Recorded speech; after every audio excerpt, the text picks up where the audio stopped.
নদীপাড়ের গ্রাম ফতেপুর। সেই গ্রামে বাস করে এক থুত্থুরে বুড়ি।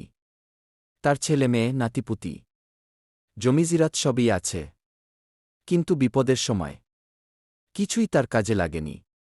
তার আছে দুইটি ছেলে। এরা যেমন নির্দয় তেমনি লোভী ও স্বার্থপর। ছেলেরা বুড়ির যত্নাত্তি করবে তো দূরের কথা, দেখাশোনা পর্যন্ত করে না।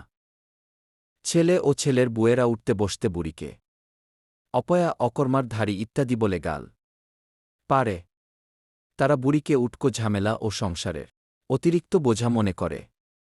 এত অয়ত্ন অবহেলা আর কষ্টের মধ্যেও বুড়ি কেমনে কেমনে জানি বেঁচে আছে।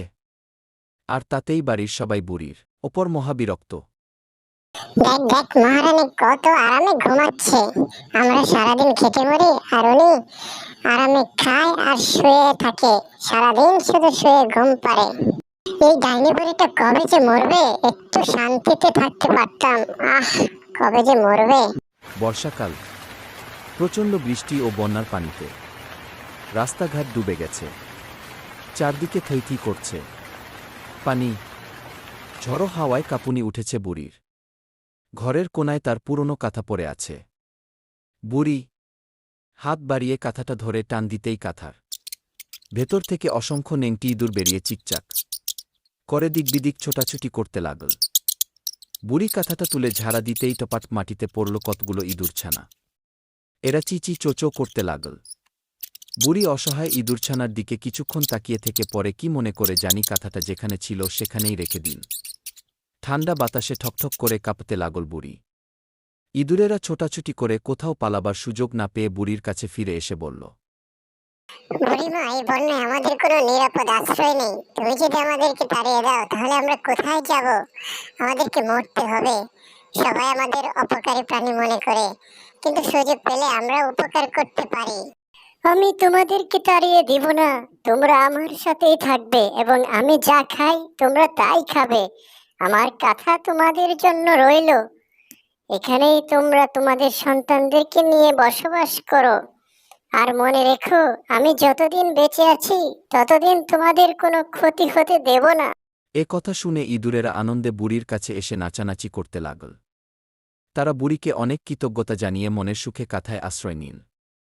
একদিন হল কি, একটা বিড়াল এসে বুড়ির ঘরে ঢুকে খপ করে একটা ইঁদুর ধরে ফেলে। ইঁদুরের চিৎকার চেঁচামেচি শুনে বুড়ি হাতের লাঠি দিয়ে দিল এক বাড়ি। লাঠির আঘাতে বিড়ালের একটি পা ভেঙে গেল। বিড়ালটি মুখের ইঁদুর ফেলে মিলাও মিলাও করে ল্যাংড়াতে ল্যাংড়াতে গিয়ে ঘরে উঠল। আদরের পোষা বিড়ালের এ দুর্বস্থা দেখে বাড়ির সবাই রেগে আগুন হয়ে গেল এবং ছেলেরা বুড়ির প্রতি প্রচণ্ড ক্ষিপ্ত হয়ে উঠল। ছেলেরা পরামর্শ করে বুড়িকে বাড়িছাড়া করার সিদ্ধান্ত নিল। কেননা এ বাড়িতে বুড়ির মূল্যমর্যাদা বিড়ালের একটা ঠ্যাং এর চেয়েও অনেক কম। ছেলেরা বুড়ির ঘরের সামনে গিয়ে দাঁড়াল। বড় ছেলে আহত বিড়ালটাকে কোলে নিয়ে আদর করতে করতে বলে, এই যে বিড়ালটা দেখতেছো, সে আমাদের অনেক উপকার করে। আর তুমি আমাদের এই প্রিয় বিড়ালটিকে মেরে ফেলতে চেয়েছিলে। আবার কখন যে তুমি আমাদের শিশু সন্তানদের উপর চড়াও হয়ে কোনো অঘটন ঘটাও তা কে জানে।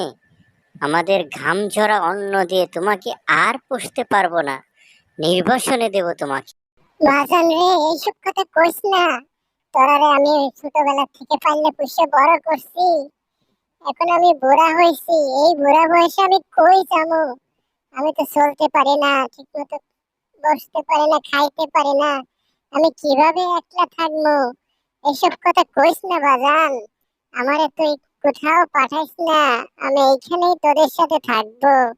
আমারে ক্ষমা করে দে, আমি আর বিড়াল রে মারবো না। এই মায়া কান্না করে কোনো লাভ নেই। কালকে সকালবেলায় তোমারে জঙ্গলে রেখে আসবো। তুমি তোমার সব জিনিসপত্র গোছায় রাখো। যেই কথা সেই কাজ। বাড়ির সাথেই খরস্রোতা নদী, তারপর গহীন বন। ছেলেরা নদী পাড়ি দিয়ে সেই বনে বুড়িকে নির্বাসনে দিয়ে এল। বুড়ি যাওয়ার সময় তার ঘরে যা যা ছিল তা নিয়ে গেল। তার কাঁথার ভেতরে ছিল নেংটি ইঁদুরগুলো। বুড়ির সাথে এরাও নির্বাসিত হল। অচেনা বন, ক্ষুধায় পেট চো চো করছে সবার। নেংটি ইঁদুরেরা বুড়ির শুকনো মুখের দিকে তাকিয়ে আর সহ্য করতে পারল না। তারা খাবারের সন্ধানে চারিদিকে বেরিয়ে গেল। ক্ষুধার্ত বুড়ি গাছতলায় শুয়ে ঝিমুতে লাগল।